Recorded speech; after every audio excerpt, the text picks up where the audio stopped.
ஜன்னல் வழி நாள்தோறும் மின்னல் ஒன்று கை காட்டும். அம்மம்மா என்னைத்தான் ஆசைகளில் நீராட்டும். எனக்கும் உனக்கும் இருக்கும் நெருக்கம்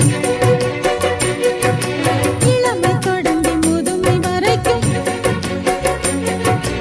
இரவும் பகலும் உறவை வளர்க்கும், இடையில் இருக்கும் தடையை தகர்க்கும்.